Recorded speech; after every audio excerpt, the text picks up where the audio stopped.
હાલો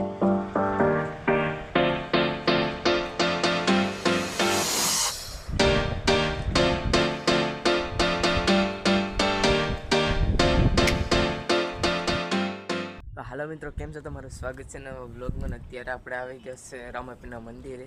ત્યાં પહેલાં આપણે 3-4 વર્ષ પહેલાં મંડપ પહોંચ્યો હતો. અહીંયા રામાપીરનું મંદિર છે ને સામે છે વસ્તા બાપાનું મંદિર. આપણે આડી ત્યાં પણ જાઉં. હવાના પોરમાં આપણે આવી ગયા છે. કંઈ બીજું વ્લોગ બનાવવાનો નહોતો એટલે આપણે અત્યારે રામાપીરના મંદિરે આવી ગયા છે. આ છે આપણું રામાપીરનું મંદિર.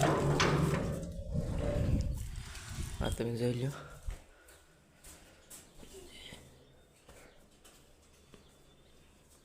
તો મિત્રો, આપણા રામાપીરનું મંદિર છે અને એનો બહારનો નજારો છે.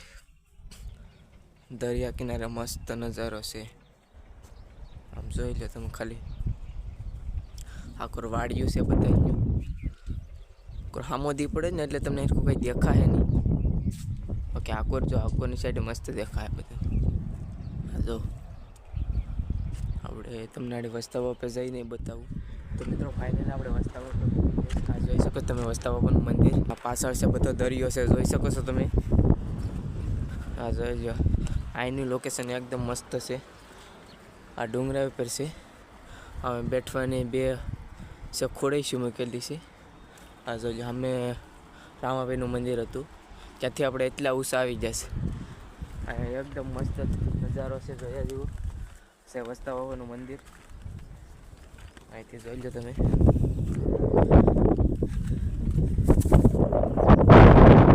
ઘડિયાળ ભાંગવાનું છે.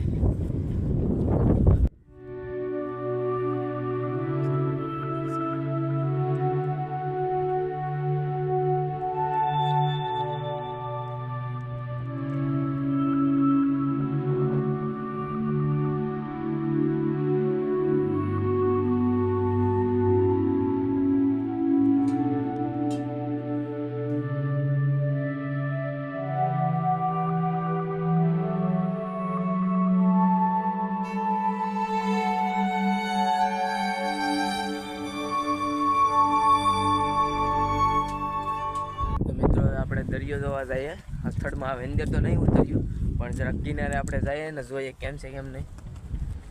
પેલા ચપ્પલ તો પહેરીએ.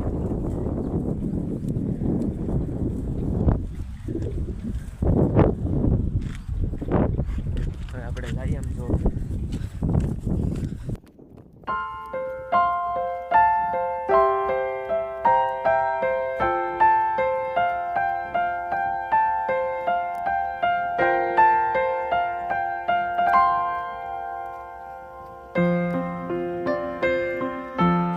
ફાઇનલી આ દરિયાના થડમાં આવી જશે.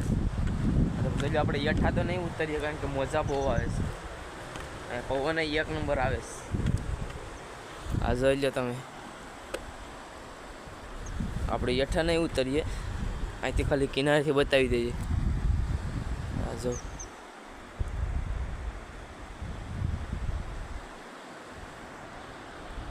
આ છે પાઠોડું આખું, જોઈ લો તમે. વસ્તા બાપાનું મંદિર છે. નજારો જ કંઈક અલગ છે. તો મિત્રો, વ્લોગ તમને ગમ્યો હોય તો વ્લોગને લાઈક કરી દેજો અને ચેનલને સબસ્ક્રાઈબ કરી દેજો. અને આપણે પાછા મળશું બીજા વિડીયોમાં. ત્યાં સુધી બાય બાય.